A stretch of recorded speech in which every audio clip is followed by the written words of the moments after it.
So yeah, so I'm gonna be packing them. This is my EMT book, my book for EMS. I wanted to work in, a space where I'm able to make someone's life even much more better, to save someone's life, is something incredible I can share with a loved one, or, I was able to help that person in a tremendous way. And I decided that my life work should be EMS, and I did it with just little pennies in my pocket. I decided I was gonna enroll in an emergency program, and I got my EMS certificate. I'm gonna leave a good book. God will carry you through. I'm gonna leave this book and a few other things and some clothes to some other individual who might need them. You know what I mean?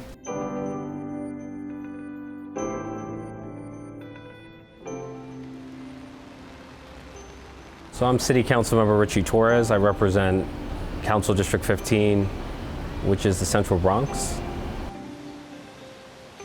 The first time I acknowledged my sexuality was in high school to my debate coach, who also happened to be gay. When I found someone in my life whom I admired, who was also LGBT, it inspired me to come out.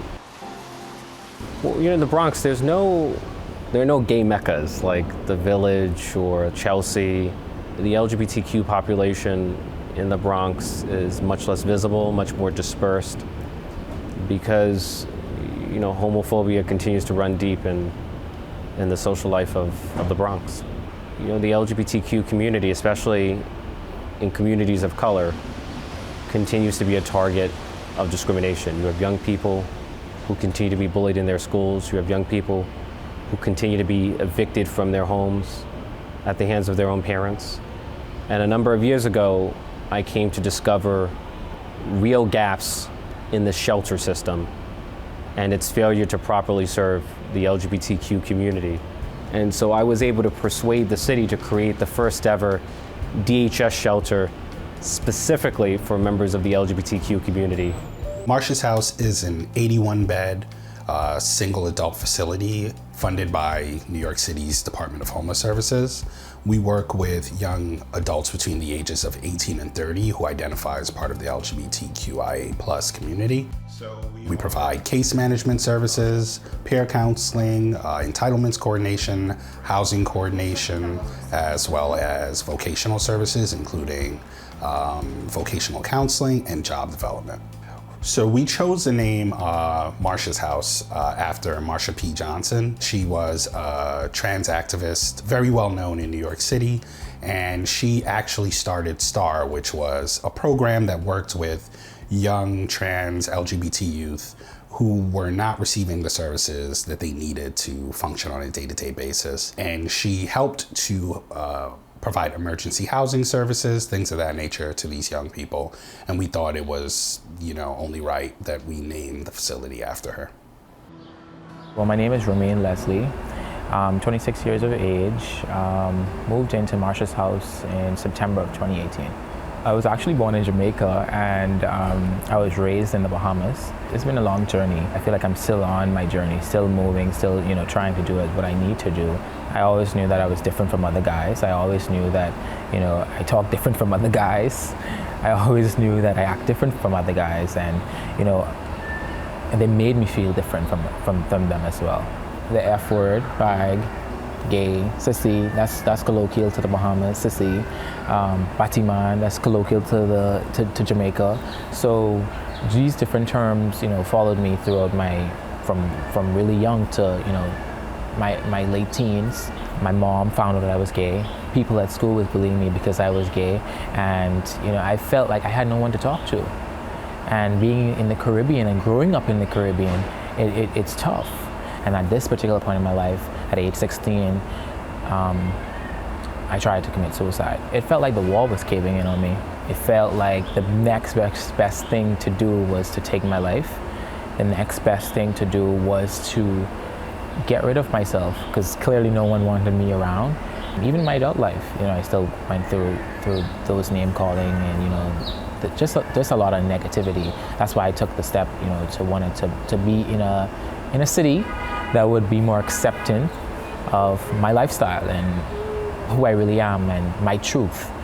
So I moved and I was staying with a relative, and that didn't end well. And I was put on the streets basically.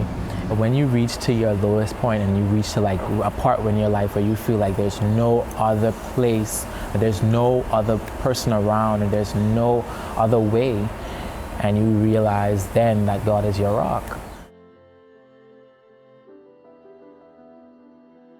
So a number of years ago, if you were a 21-year-old LGBTQ youth who had been evicted from your own home by your own parents, it was often too dangerous for you to go into a DHS single adult shelter. But you were also ineligible for a DYCD youth shelter, which only serves youth up to the age of 21 at the time, and which will only provide you with shelter for a maximum of 60 days. To expect someone to receive shelter over the course of 60 days and then magically find permanent housing is unrealistic. And what's wonderful about Marsha's House is that it provides shelter specifically oriented toward the LGBTQ community so that it functions as a safe space that's free of harassment, discrimination, and violence. And for the first time, the LGBTQ community has a shelter designed specifically with them in mind, with us in mind, being a member of that community myself. Different spaces provide different energies. And if you're in a men's shelter, an all men's, straight shelter, you're not going to see, two men hugging and kissing and all of that, you know what I mean? Or, being queer friendly. There's not going to be that. And Marsha's House is actually the very first shelter I was able to move to, and I actually see, people, being themselves and, expressing who they really are. What does the referral process look like? We are working with people who are in sometimes the most trying point in their lives, and oftentimes there is a lack of a support system, which we all need, a support system to achieve the goals we set for ourselves. Kinds of questions to ask and things like that. In anyone's lifetime, obstacles are going to be many, but what these young people have shown me is that you can continue to grow through the pain, and I think that that's one of the key takeaways from my day-to-day interactions with them. We're in a shelter that primarily serves LGBTQ youth of color. If you're an LGBTQ youth of color, you rarely see representations of yourself in the media. And so here you have an opportunity to represent yourself through your own thoughts, through your own images, on your own terms. The creation of a mural can be an exercise in self-empowerment. Right? You see images of affection, images of support and togetherness, everyone embracing each other, standing together. And you have Marsha Johnson looking as though she's in heaven, looking down with pride that her dream of a more equal society has become a reality. We might be out of here before this airs. Let's hope and pray. Let's put it in the atmosphere. Yes. Let's put it in the atmosphere. I believe in that. I put it in the atmosphere. I hope they leave before this airs, but I'm just gonna stay hopeful and prayerful.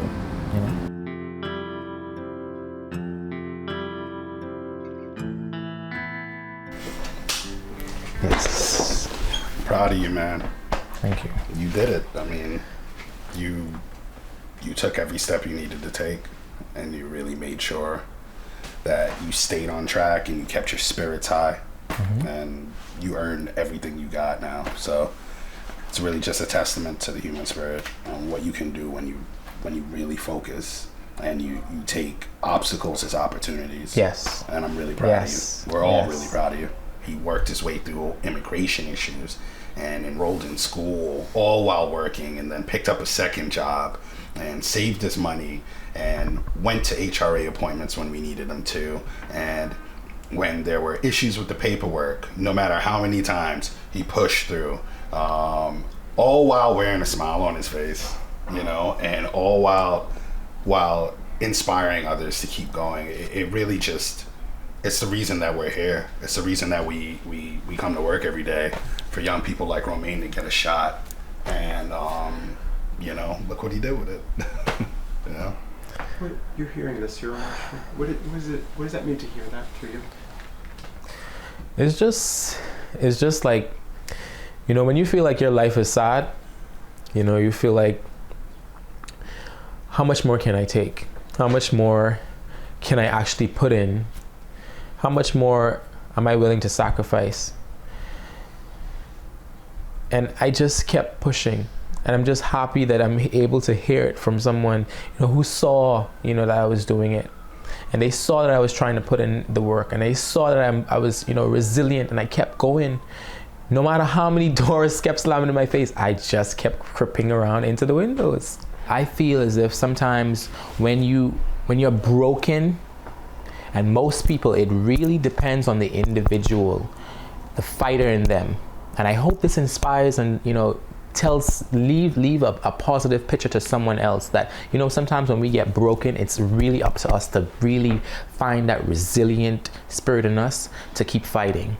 Because I could have given up. I could have felt out on drugs. I could have, you know, end up in sex work. I could have, you know, decided to just kill myself, because I was very low and hurt at that point in my life. But look at me today.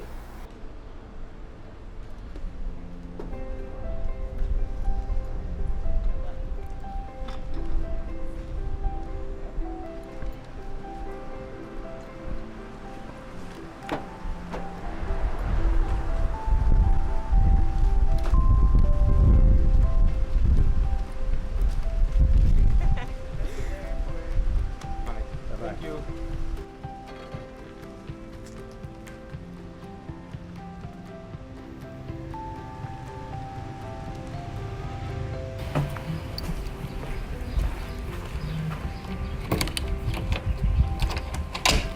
Okay, so let me just take you guys into the room.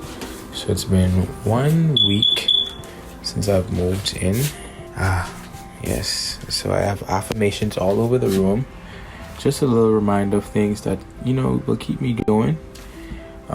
Things that keep my mind focused and on track.